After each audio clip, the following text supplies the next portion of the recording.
기도하도록 하겠습니다. 로마서 1장 8절에서 17절까지의 말씀입니다. 8절부터 17절까지의 말씀 우리 한 절씩 같이 교독하도록 하겠습니다. 먼저 내가 예수 그리스도로 말미암아 너희 모든 사람에 관하여 내 하나님께 감사함은 너희 믿음이 온 세상에 전파됨이로다.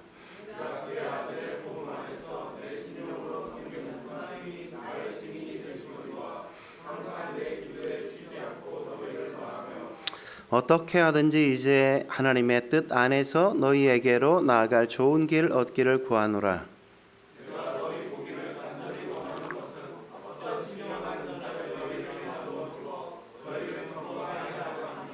이는 곧 내가 너희 가운데서 너희와 나의 믿음으로 말미암아 피차 안위함을 얻으려 함이라.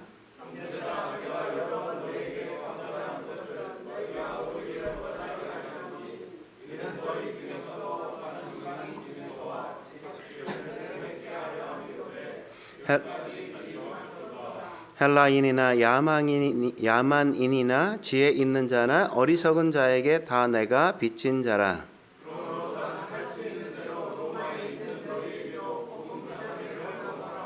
내가 복음을 부끄러워하지 아니하노니 이 복음은 모든 믿는 자에게 구원을 주시는 하나님의 능력이 됨이라. 먼저는 유대인에게요 그리고 헬라인에게로다.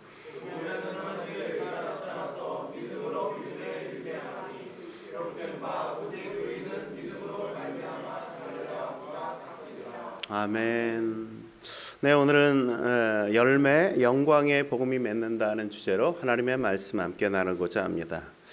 데이비드 플랜 목사님께서 레디컬이라는 책에서 인도 구루들과 대화하는 내용들을 기록한 걸 우리가 볼 수 있습니다. 인도 구루들이 그렇게 이야기했다 그러죠. 에베레스트 산에 올라가는 길은 하나가 아니라 동서남북 여러 가지 길이 있습니다. 우리가 산을 올라가다 보면 정상에서 우린 다 만나게 됩니다. 이렇게 얘기했다 그래요. 이게 종교다원주의자들이 이야기하는 접근 방법 아닙니까? 어떤 종교를 믿든지 우리가 언젠가 다 구원받게 돼. 이렇게 다 얘기한단 말이죠. 기독교를 믿든 뭐 불교를 믿든 모슬렘을 믿든 다 정상에 다 구원받게 되는 거야. 어떤 종교를 다 가져도 돼. 이런 것처럼 이렇게 얘기하죠. 그때 플랜 목사님이 그랬다고 이야기하지 않습니까? 나 같은 사람은 셀파가 아니기 때문에 에베레스트에 못 올라갈 수 없는 곳에 있는 신이라 그러면 난 구원받지 못해. 왜냐하면 당신 같은 셀파는 어디든 다 올라갈 수 있지만 나 같은 평범한 사람이 어떻게 에베레스트에 올라갈 수 있겠어? 난 못 가. 아무리 장비를 줘도 뭘 해도 나는 에베레스트에 올라갈 수 없어. 좀 내려오는 신 없을까? 좀 내려오는 신. 나는 못 올라가니까 좀 내려오는 신 없을까? 그러자 그루들이 대답하기를 아니 그런 신이 세상에 어디 있어. 그때 플랜 목사님이 그랬다 그러죠. 왜 없어? 예수님이 내려오셨잖아요. 예수님이 그렇게 하셨잖아요. 예?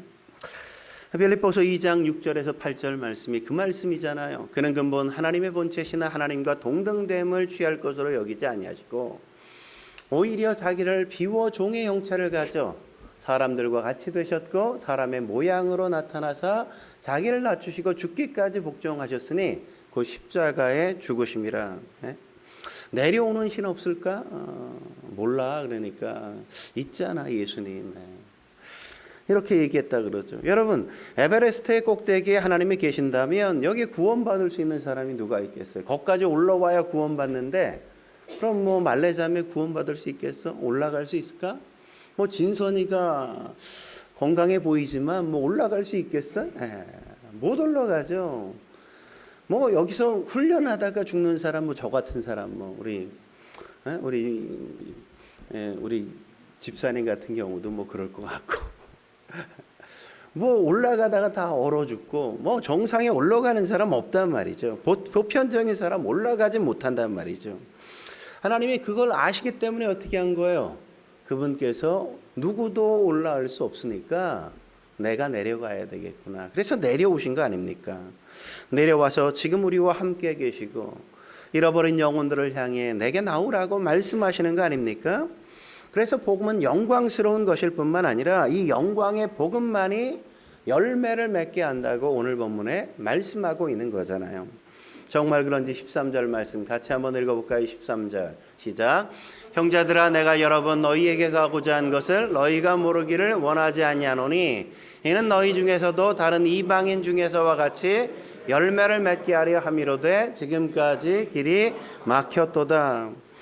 로마 교회의 믿음은 온 세상에 전파됐단 말이죠. 사람들이 로마 교인들이 잘 믿는다는 거 알았어요. 하지만 그럼에도 불구하고 바울은 로마 교회 성도들을 위해 계속 쉬지 않고 기도했다고 말하지 않습니까? 왜 그렇게 기도해야만 됐습니까? 그들이 믿긴 믿지만 좀 믿긴 믿지만 그럼에도 불구하고 그들이 열매를 맺지 못하고 있기 때문이란 말이죠. 열매를 맺지 못한다는 건 뭐예요? 정상적이지 않단 말이죠. 믿기는 믿지만 아직도 열매를 맺지 못한다는 건 건강하지 않다는 걸 얘기하는 거잖아요. 그래서 바울이 여러 번 너희에게 가고자 했다. 왜? 너희가 열매 맺는 신앙을 갖기 위해 내가 영광의 복음을 전해줘야만 하니까. 예? 그렇게 말하는 거 아닙니까? 여러분은 어때요? 열매 맺고 계십니까? 복음 전도의 열매 맺고 계십니까? 영혼 구원의 열매 맺고 계십니까? 여러분의 삶 속에 예수님을 닮는 삶이 있는 그런 거룩한 열매가 여러분의 삶 가운데 있습니까? 오늘 우리에게 가장 필요한 게 있다면 그냥 적당히 신앙생활하는 게 아니라 우리의 삶 속에서 열매 맺는 신앙인, 그 신앙인이 되어야 한단 말이죠.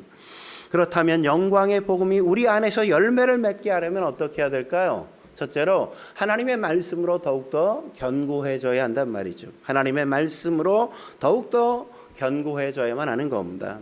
11절에 그렇게 말씀하지 않습니까? 11절 같이 읽어보죠. 시작. 내가 너희 보기를 간절히 원하는 것은 어떤 신령한 은사를 너희에게 나누어 주어 너희를 견고하게 하려 함이니. 이 로마서를 쓴 목적 중에 하나가 바로 이거 아닙니까? 왜요? 로마 교회 소식을 들어보니까 믿긴 믿는데 뭐 계속 흔들린다는 거예요. 계속 뭐 조금만 문제만 있으면, 조금만 어려움만 있으면, 조금만 뭐 갈등만 있으면 맨날 내가 교회 다녀야 돼 말아야 돼, 맨날 이렇게 흔들리고 있단 말이죠. 그래서 흔들리지 말라는 거죠. 견고해야만 된다는 거잖아요. 그러기 위해 뭐가 필요하다는 겁니까? 신령한 은사가 필요하다, 이렇게 얘기하는 거죠. 신령한 은사가. 여러분, 신령한 은사 그러면 뭘 생각해요? 자꾸 우리는 신령한 은사 그러면 뭐 방언하는 거, 뭐 병 고치는 거, 뭐 귀신 쫓는 거, 이런 거 우리가 자꾸 생각하는데 그게 아니라고요. 신령한 은사가 뭐냐? 하나님의 말씀이라고요. 하나님의 말씀. 아무리 기도하고 찬양만이 해도, 아무리 병을 고치고 아무리 치유하는 은사가 있어도 하나님의 말씀이 없으면 열매 맺을 수 없단 말이죠. 신앙생활은 꽝이라는 겁니다. 그래서 말씀을 내가 너희에게 다시 한번 가서 명확하게 가르쳐줘야 되겠다, 이런 거잖아요. 어떤 모태신앙인인 분이 계셨어요. 교회를 다니는 둥 마는 둥, 뭐 신앙의 확신이 없으니까 모태신앙이라 뭐 안 가면 좀 늘 이상하고, 뭐 매번 가자니 귀찮고, 그러니까 뭐 가는 둥 마는 둥 늘 그랬단 말이죠. 형식적인 신앙생활 한 거예요. 근데 되게 어려움, 자기가 어떻게 할 수 없는 너무 큰 어려움에 닥친 거예요. 사면초가야, 절박해. 너무너무 세상이 되게 매정하잖아요. 평상이 뭐 좋을 땐 다 옆에 와가지고 뭐 같이 먹고 즐기고 놀고, 어려움 딱 닥치니까 그냥 다 끊어지는 거야. 아무도 전화도 안 받아, 만나주지도 않아. 에? 그러니까 뭐 살고 싶지도 않은데 그렇다고 죽을 수도 없는 거야. 에? 어려움을 당해보면 그런 경우가 있잖아요. 하소연할 때도 아무도 없는 거야. 뭐 아무도 안 만나주니까. 그러니까 너무너무 고독해지는 거죠, 사람이. 그래서 이 농땡이가 할 게 아무것도 없으니까 이제 하나님 앞에 나오는 거예요. 너무너무 힘들고 거의 죽을 것 같으니까 하나님 앞에 나왔어. 기도하기 시작했어. 주님 제발 살려주세요. 주님 제발 저 좀 살려주세요. 뭐 지금까지 뭐 그렇게 대충 교회 다녔는데 뭐 기도할 줄 알겠어요? 뭐 할 줄 모르지. 기도해봤어야 기도할 줄 알지. 그러니까 맨날 기도한다는 게 제발 살려주세요. 그거밖에 할 수 있는 게 없는 거야. 제발 살려주세요. 예? 기도도 어떤 사람이 기도 잘해요? 기도 자꾸 하는 사람이 기도를 잘하지. 기도 못하는 이유는 뭐야? 안 하니까 못하는 거지 뭐. 당연한 거 아닙니까? 이 사람도 기도할 게 없으니까 제발 살려주세요. 제발 살려주세요. 근데 이상하게 하나님의 응답인지 자기의 생각인지 마음속에 하나님의 목소리가 들리는 것 같아. 근데 하나님이 그러시는 거야. 야, 내가 왜 들어줘야 되는데? 내가 왜 들어줘야 되는데? 이러시는 거예요. 들어도 되게 얄밉게 들리는 거예요. 내가 왜 들어줘야 되는데, 내가 왜 들어줘야 돼? 되게 하나님의 음성 한 번도 그런 적이 없으니까 너무너무 당황스럽고, 근데 그 음성이 들리니까 그래도 대답했다는 거 아니에요. 아버지잖아요, 하나님. 아저씨가 아니라 아버지잖아요. 이렇게 대답했대요. 그랬더니 또 하나님이 더 얄밉게 무슨 근거로 이러시네요. 무슨 근거로? 야, 뭐가 근거로 내가 네 아버지야? 이렇게 묻는 거죠, 묻는 거. 그렇게 물으시니까 진짜 머뭇거리고 대답할 말이 아무것도 없다는 거예요. 그래서 진지하게 생각해 봤대요.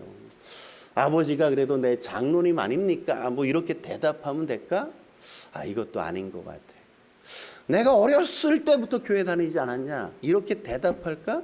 이것도 또 아닌 것 같더래. 난 그래도 미션 스쿨 다니지 않았어요. 이렇게 대답하려고 그러다 보니까 성경을 그나마 또 아는 것도 없는 거야. 내가 신앙생활 한다고 한 게 별로 아무것도 없거든, 한 게. 그래가지고 그 자리에서 그냥 펑펑 울었다는 거예요. 펑펑 울었다는 거예요. 울다 보니까 편안간 그래도 교회 가야 되겠다 이런 생각이 들어서 교회를 찾아갔대요. 교회를 가가지고 목사님께 물었다는 거 아닙니까? 목사님, 하나님의 자녀가 되는 길이 뭡니까? 하나님의 자녀가 되는 길이 뭡니까? 그랬더니 오늘 설교가 그 설교야. 그날 설교 본문이 요한복음 1장 12절 13절 말씀인 거죠. 네, 영접하는 자 곧 그 이름을 믿는 자들에게는 하나님의 자녀가 되는 권세를 주셨으니 이는 혈통으로나 육정으로나 사람의 뜻으로 나지 아니하고 오직 하나님께로서 난 자들이니라. 하나님의 자녀가 되려면 어떻게 해야 된다고요? 영접해야 돼. 영접한다는 말의 동의어가 뭐야? 믿는 거라고. 믿는 거. 영접하는 것과 믿는 건 같은 말이야. 같은 말. 그러니까 하나님의 자녀가 되려면 어떻게 해야 돼요? 예수님을 영접해야 돼. 영접하려면 뭐야? 영접하는 게 믿는 거라고. 믿는 거. 이건 하나님의 자녀가 되는 건 혈통으로 되는 게 아니야. 사람의 뜻으로 되는 게 아니라고. 육정으로 되는 게 아니란 말이죠. 어떻게 해야 돼? 하나님의 뜻으로 밖에는 될 수가 없는 거라는 거죠. 그러니까 이건 뭐라는 겁니까? 믿음이라는 건 선물이라는 거예요. 하나님의 자녀가 되는 건 선물이란 말이죠. 우리가 예수님을 영접하고 믿으면 선물로 하나님의 자녀가 되는 권세가 우리에게 주어진다고. 그러니까 이분이 그제서야 예수님을 영접하겠다. 영접하게 된 겁니다. 여러분, 우리의 기도가 안 나오는 이유가 뭡니까? 하나님이 아버지라는 확신이 내 안에 없기 때문에 괜히 아저씨한테 자꾸 말 걸기가 잘 안 나오잖아. 말 걸기가 쉽지 않잖아. 아저씨라고 생각하니까 할 말이 별로 없어. 근데 아버지라고 생각하면, 엄마라고 생각하면 어때? 할 말이 끊임없이 나오잖아요. 그죠? 엄마한테 전화해서 뭐 병환이도 그렇게 얘기 잘한다며, 많이 한다며, 아줌마의 형이 막 이만다며. 엄마나 아빠한테는 그냥 뭐든지 다 얘기하잖아요. 근데 아저씨, 아줌마한테는 얘기하기가 곤란하다고. 우리 가운데도 그런 사람이 있을 수 있단 말이죠. 하나님이 왜 내 아버지야?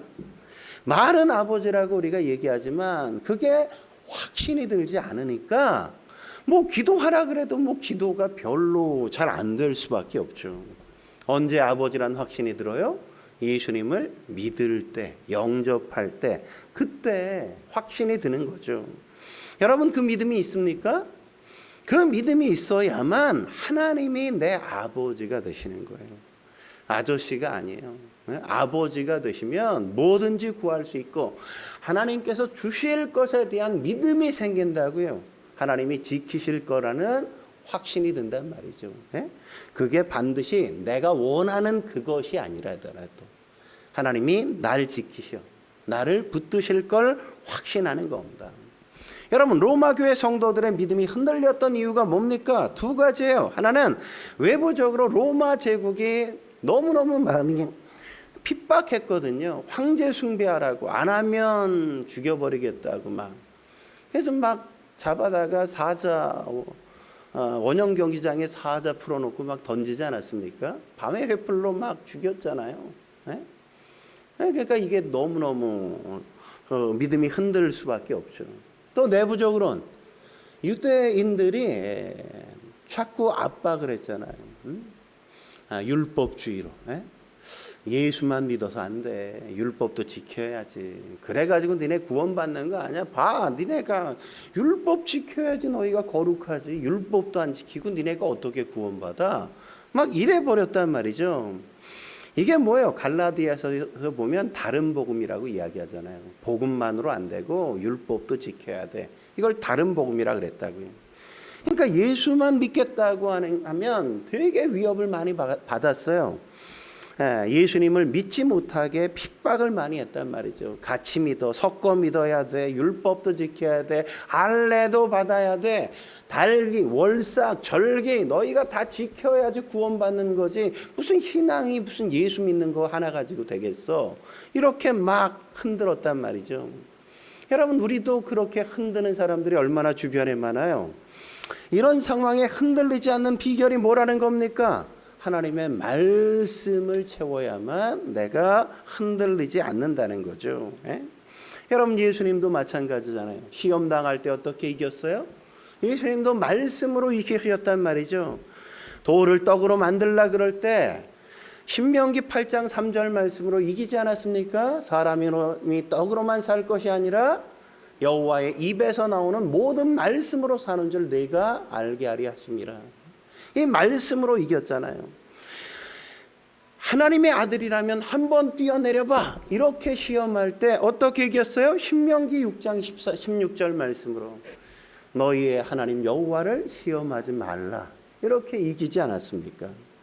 마지막 시험이 뭐예요? 엎드려 내게 경배해봐. 내가 세상 다 줄게. 이럴 때 뭐라 그러셨어요? 신명기 6장 13절 말씀. 내 하나님 여호와를 경외하며 그를 섬기라. 이 말씀으로 시험을 물리치고 사단을 물리쳤단 말이죠. 그러니까 우리가 이길 수 있는, 시험을 이기고 견고해질 수 있는, 흔들리지 않는 믿음을 가지려면 뭐가 있어야 돼요? 말씀이 있어야 돼. 말씀이 없으면 우린 끊임없이 흔들린다고. 말씀이 없기 때문에 자꾸만 내 감정에 휘둘리고, 말씀이 내게 없기 때문에 자꾸만 다른 사람의 시선을 의식하고, 그러니까 자꾸만 흔들릴 수밖에 없죠. 말씀이 내 안에 딱 중심을 잡고 있으면 견고해진다고요. 하나님의 말씀을 안 붙들면 우리는 끊임없이 흔들리는 겁니다. 그러므로 말씀 붙들 수 있길 주의 이름으로 축원합니다. 한 걸음 더 나아가 우리 안에 영광의 복음이 열매를 맺게 하려면 어떻게 해야 돼요? 두 번째, 복음의 빛은 자라는 의식을 가지고 살아야 한단 말이죠. 복음의 빛은 자라는 의식 갖고 살아야 하는 겁니다. 바울에게 부담감, 유일한 부담감이 뭐예요? 그가 가진, 내가 복음에 비쳤다, 이런 거잖아요. 우리 14절 말씀이 그 말씀 아닙니까? 14절 같이 읽어보죠. 시작. 헬라인이나 야만이나 지혜 있는 자나 어리석은 자에게 다 내가 빚진 자라. 여러분, 빚진 자라는 건 두 종류 아니에요? 내가 돈 빌렸다든지 그 사람에게. 또 하나는 뭐예요? 어떤 사람이 내게 이걸 전해주라 그랬어. 그걸 내가 맡았어. 그걸 빚진 자라고 이야기하는 건 그 두 가지밖에 없잖아요. 그죠? 여기서 말하는 빚진 자라는 건 후자일 가능성이 높아요. 후자일 가능성. 누가 나한테 맡겼어. 전해주라고. 예를 들면 이런 거죠. 우리 부모님이 유산을 물려주셨어. 부모님이 나한테 유산을 물려주면서 진선이한테 2억을 주라고 나한테 주신 거예요. 현찰로 2억을. 그럼 어떻게 해야 돼? 내가 2억을 진선이한테 줘야 될 거 아니야. 2억을 의선이한테 뭐 2억 주고 진선이한테 2억 주고 전달해 줘야 될 거 아니야. 근데 내가 안전해. 내가 맡고서 내가 받고서 내가 안전해줘. 이건 뭐야? 도둑놈이지. 이게 빚진 자라고 맡은 거라고 내가 전해줘야 될 책임이 있는 거라고 의무가 있는 건데 내가 갖고 그냥 안 하고 있는 거라고 안 놔주고 있는 거라고. 예? 마찬가지예요. 하나님께서 우리에게 다른 사람에게 복음을 전해주라고 맡겼어. 그래서 우리가 뭐라고요? 복음의 빚진 자라고. 내가 먼저 예수를 믿게 된 건 뭐예요? 내가 복음의 빚진 자로서 복음을 갖고 있는 거지. 내가 왜 갖고 있어? 전해주라고. 예? 그 얘기를 하고 있는 거란 말이죠. 뭐 또 하나의 예를 들면 전염병이나 중병으로 죽어가는 사람이 있어. 치료약이 없으면 죽는데 치료약을 내가 갖고 있어. 그럼 치료약을 어떻게 해야 돼요? 전해줘야 될 거 아니야. 그래야 나을 거 아니야. 내가 안전하면 죽을 거 아니에요. 예? 그 치료약을 갖고 있는 사람이 뭐예요? 빚진 자라고. 빚진 자. 예? 내가 전해줘야 돼. 전달해 주라고. 내가 갖고 있는 거라고. 그래야 나을 거 아니에요. 그렇지 않으면 죽는단 말이죠. 안 전해주면 안 되는 상태. 그게 바로 복음의 빚진 자라는 의미예요. 여러분 열왕기하 7장에 가보면 아람 군대가 예루살렘 성을 포위해서 고사작전을 펼치지 않습니까? 먹을 게 다 떨어지죠. 어떻게 했어요? 자식을 돌려가면서 잡아먹었어. 오늘은 뭐 병화 집사네, 내일은 성일 집사네. 뭐 이렇게 자식들을 막 잡아먹는 비참한 상황이 벌어진 거예요. 근데 그 성에 나병 환자들이 있었어. 몇 명이. 뭐 정상인 사람들도 다 굶어 죽어가는데 그들은 뭐 소망이 더 없잖아요. 그러니까 여기서 굶어 죽느니 차라리 아람 군대에 가서 항복하자. 혹시 살려줄지 어떻게 알아.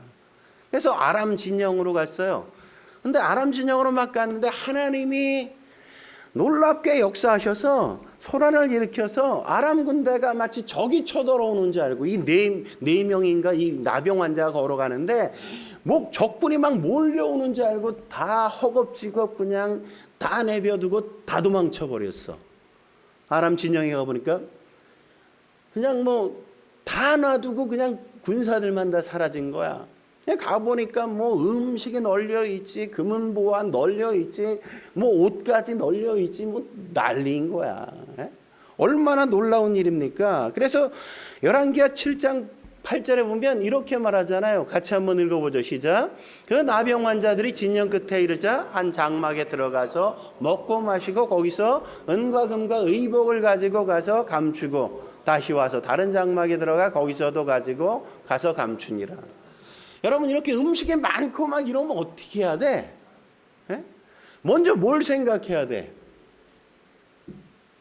아니 내 백성들이 다 저기서 죽고 자식 잡아먹고 있는데 그거 먼저 생각나야 되잖아.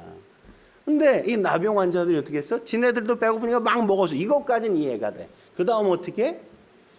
금은보화 옷 같은 거 감추고 주워다 감추고 또 와서 또 주워다 감추고 계속 막 그 짓 한 거야. 인간이 이렇다니까. 어? 지밖에 몰라. 지밖에. 어떻게 해서라도 같이 살까가 아니라 내 거 먼저 쟁여놔야 돼. 쟁여놔야 돼. 뭐 우린 안 그럴 것 같아요? 옆에서 지금 5만 원 뿌린다 뭐 이러면 어떻게 할 것 같아 여기? 다 나갈 거 아니야? 진선이 먼저 나가고 뭐 병환이 나가고 집사람 막 뛰어나가고. 여기 앉아서 예배 드릴 사람 뭐 있을까? 기현 집사. 기현 집사 하나.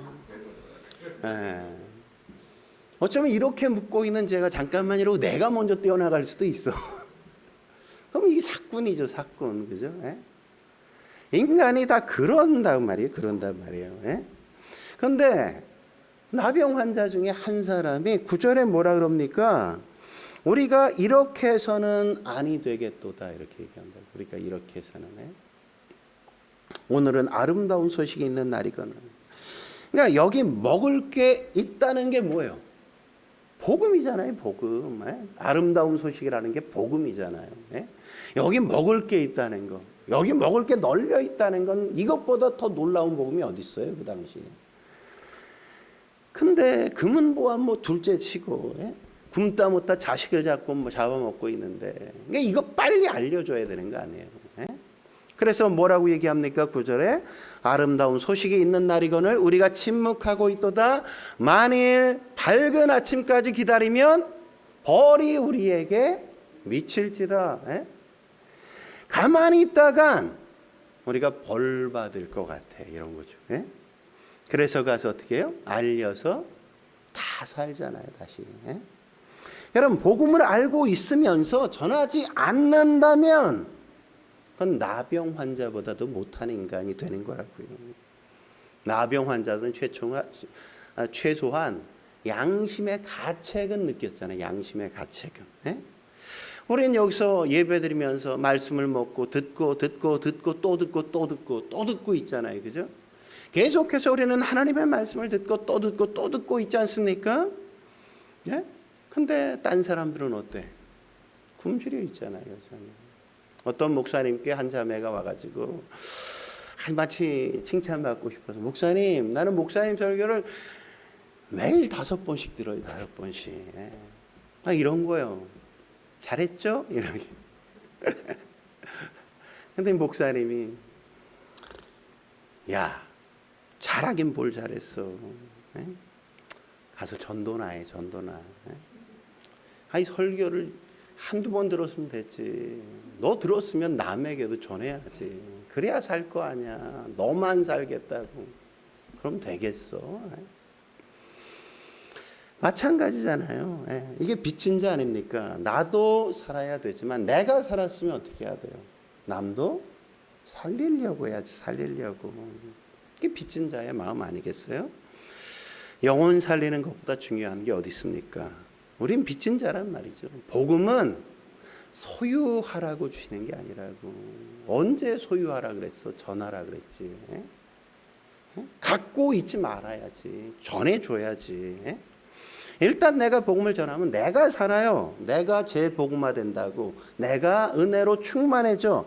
그리고 나면 나를 통해 다른 사람에게 복음이 전해져 60배, 100배 열매 맺는 거 아니겠습니까? 하나님이. 그렇게 전도하면 내가 싱싱해지고 내 신앙이 건강해질 수밖에 없잖아요. 여러분 주방장 치고 마른 주방장 봤습니까? 거의 없어요. 주방장들 다 한등치에. 여러분 알잖아. 다. 여러분 이용선 집사 청년 때 지금 몸매 저렇지 않았어요.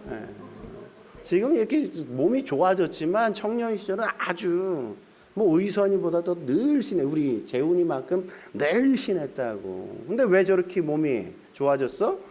효진 집사가 입덧하면서 효진 집사가 음식을 못하니까 내가 주방을 해야 되겠다 해서 가정의 주방장이 된 거 아니야. 음식 만들고.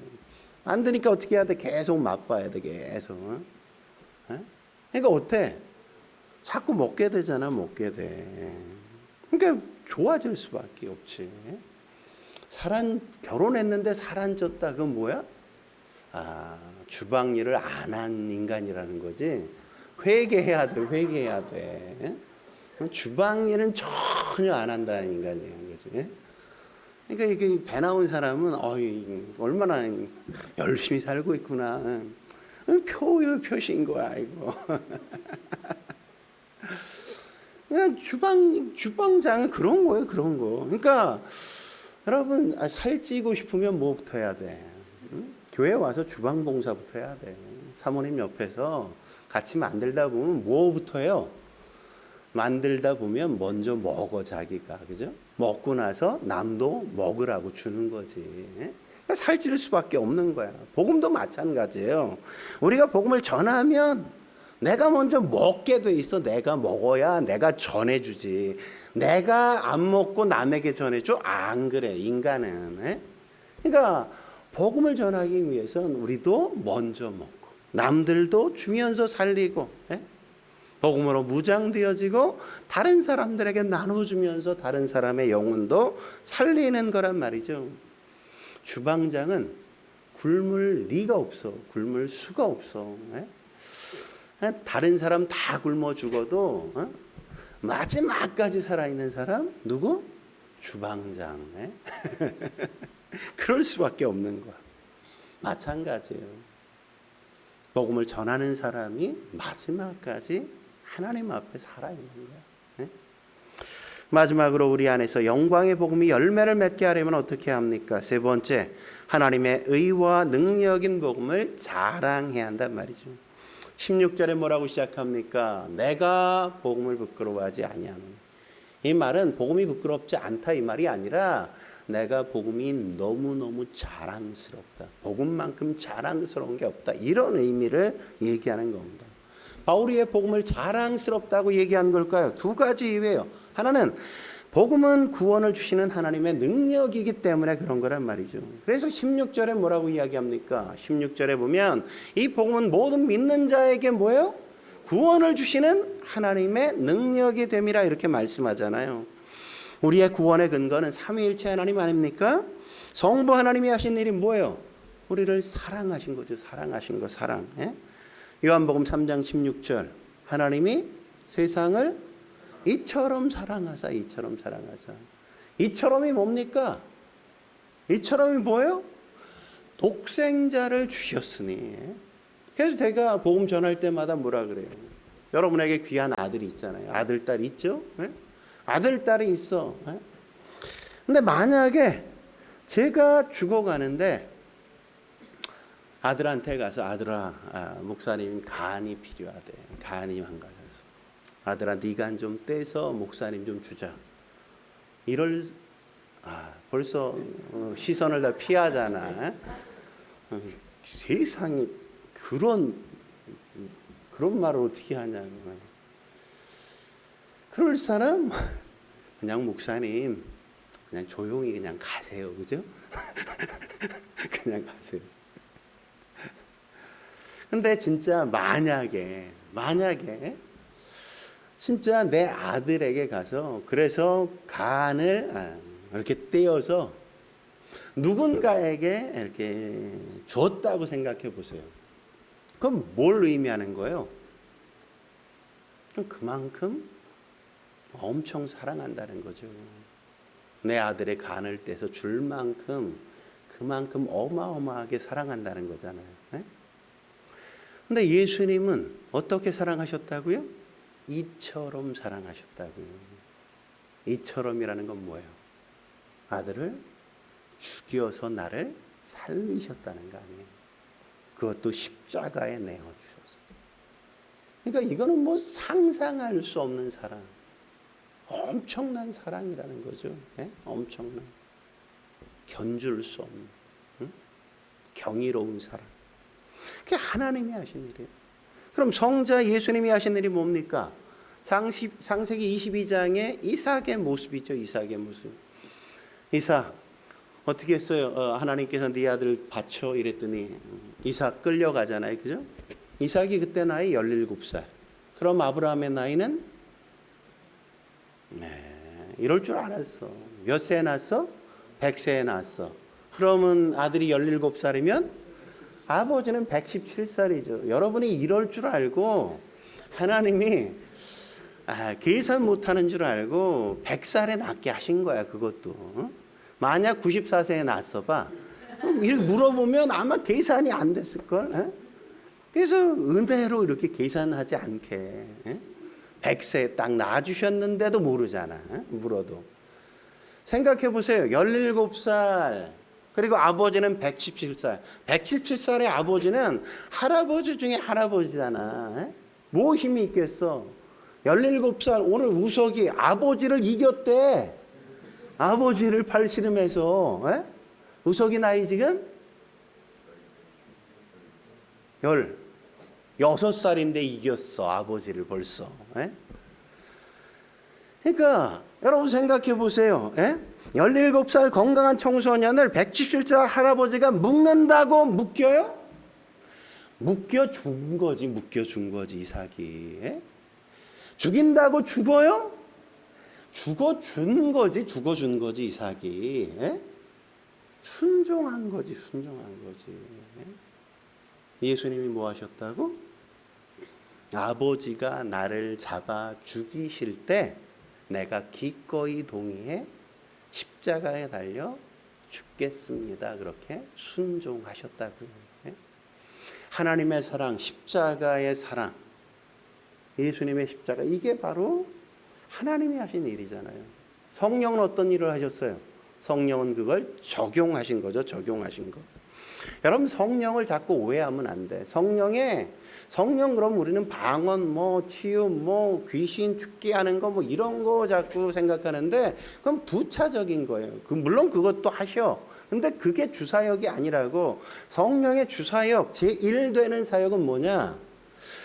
하나님의 사랑과 십자가의 사랑을 기억나게 만들고 그것들을 붙들게 만들고 그것으로 나를 감동시켜 살게 만드는 거라고. 예? 성령이 하시는 역사는 그거란 말이에요. 그거. 예? 성령 충만하면 하나님의 사랑, 예수님의 십자가 그것을 말할 수밖에 없다고. 그걸 붙들 수밖에 없다고. 성령 충만한 사람은 자꾸 방언하고 이상한 저기 하고 이러는 게 아니야. 에? 하나님의 사랑처럼 사랑하려고 하고 예수님처럼 내가 죽으려고 하고 그게 진짜 성령 충만한 사람의 모습이라고요. 16절의 그 근거인 겁니다. 복음은 뭐라고요? 구원을 주시는 하나님의 능력이 됨이라. 복음 말고 구원 줄 수 있는 게 있어요? 없어요. 복음밖에. 그러니까 바울은 왜 복음을 자랑해? 이 복음만이 우리에게 구원을 가져다 주니까. 그러니까 자랑할 수밖에 없지. 둘째는 뭡니까? 의롭게 되는 길이 이거이기 때문에 자랑스럽다 이거죠. 17절 같이 읽겠습니다. 시작. 복음에는 하나님의 의가 나타나서 믿음으로 믿음에 이르게 하나니 기록된 바 오직 의인은 믿음으로 말미암아 살리라 함과 같으니라. 하나님의 의 그러면 제일 많이 고민한 사람이 누구냐? 마틴 루터라고요. 마틴 루터 종교개혁자. 마틴 루터는 하나님이 우리에게 요구하시는 의란 뭘까?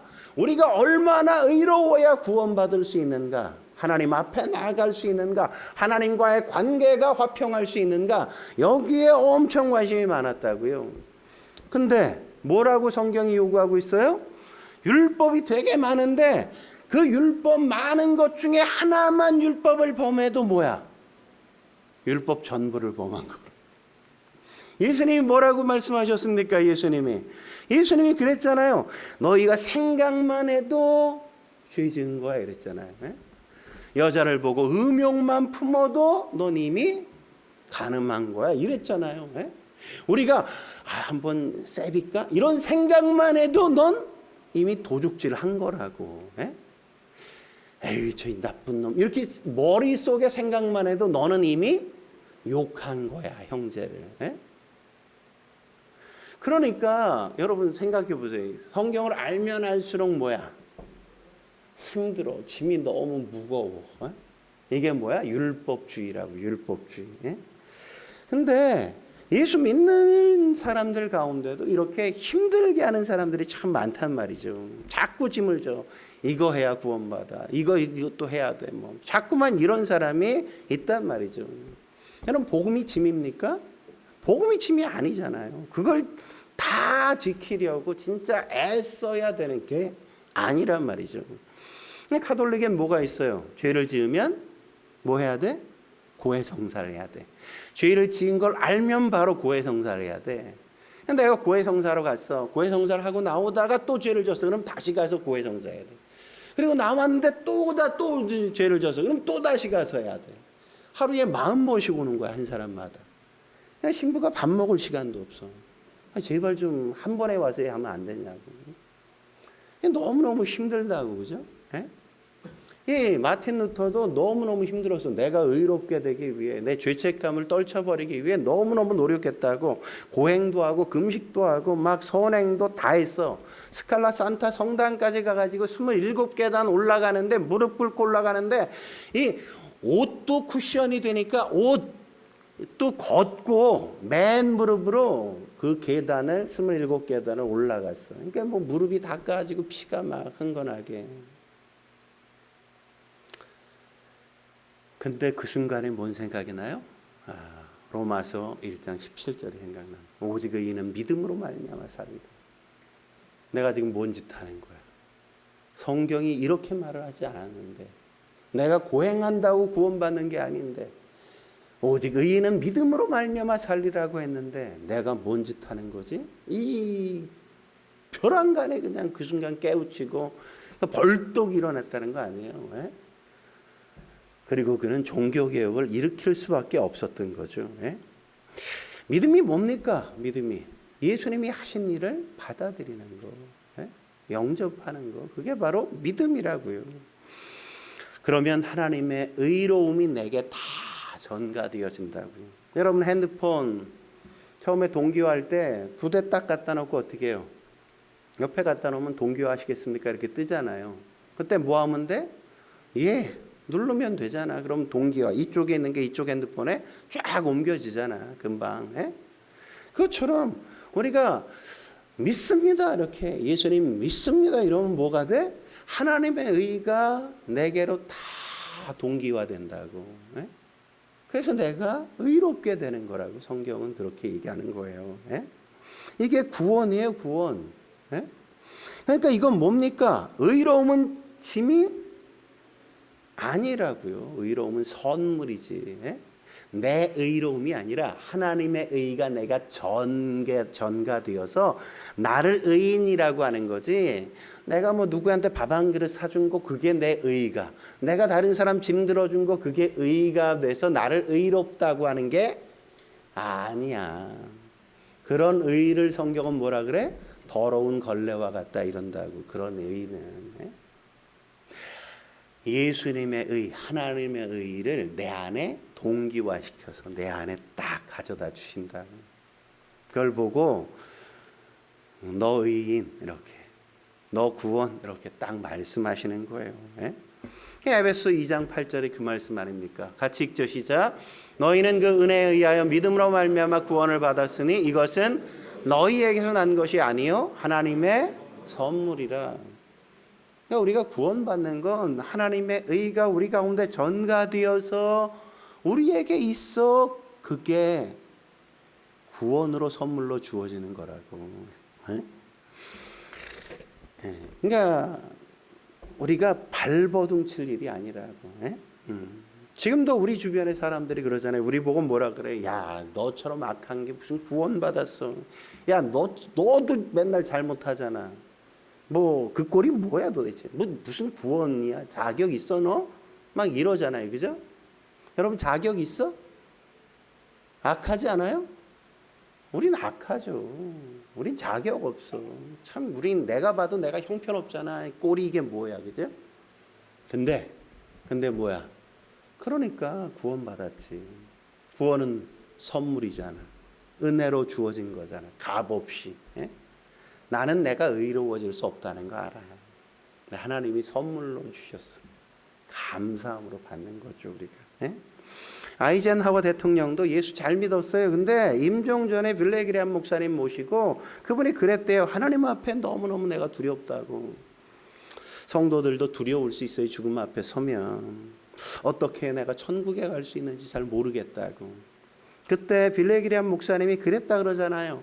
하나님의 사랑과 예수님의 십자가 복음만이 우리를 하나님 앞에 서게 하는 거라고. 그 얘기를 딱 듣고 맞아요. 이제 준비됐다고. 이제 괜찮다고. 그리고 그분이 평안하게 임종을 맞았다 그러지 않습니까? 예? 우리도 마찬가지예요. 우리가 뭐로 이루어져요? 내가 뭐 선행을 쌓아서? 아니야. 예? 예수님 믿는 거라고. 예수님 믿는 거. 그러면 예수님의 의가 우리 가운데 오는 거예요. 전가되는 거예요. 그러면 죄사함을 받고 의롭다 하심을 받고 구원을 받는 거라고요. 그래서 여러분의 삶과 이전의 삶과 무관한 거라고. 구원은. 그렇다고 막 산다? 구원받은 인간은 그렇게 살 수 없지. 그죠? 다르게 살 수밖에. 바울이 그래서 뭐라는 거예요? 복음이 부끄럽지 않다. 복음이 자랑스럽다. 이 복음보다 더 자랑스러운 게 없다. 왜? 구원을 주시는 하나님의 능력은 복음밖에 없으니까. 나를 의롭다고 만들어줄 수 있는 유일한 길은 이 복음이니까. 복음이 자랑스럽다는 겁니다. 저와 여러분에게 복음이 그런 영광스러운 복음이 되어지길 주의 이름으로 축원합니다. 기도하시겠습니다. 거룩하신 하나님 아버지, 우리 안에 이 놀라운 복음을 주신 것에 대한 감격과 은혜가 우리 안에 다시금 되살아날 수 있게 주여 도와 주옵소서. 우리가 어떤 존재였는지, 우리가 얼마나 형편없었는지, 우리가 얼마나 절망스럽고 좌절스러운 존재였는지 우리가 기억하게 하시고, 그 속에서 우리를 살리시고 우리를 새롭게 하시고 우리의 소망이 되어 주시며 우리를 당신의 아들, 자녀로 삼아 주신 하나님의 놀라운 은혜를 기억하며 감사와 감격이 넘칠 뿐만 아니라 그 감격으로 또 다른 사람들에게 복음을 자랑하고 나눌 수 있는 인생 우리가 살아갈 수 있게 주여 도와 주옵소서. 함께 하실 주님을 기대하며 예수님의 이름으로 기도드립니다. 아멘.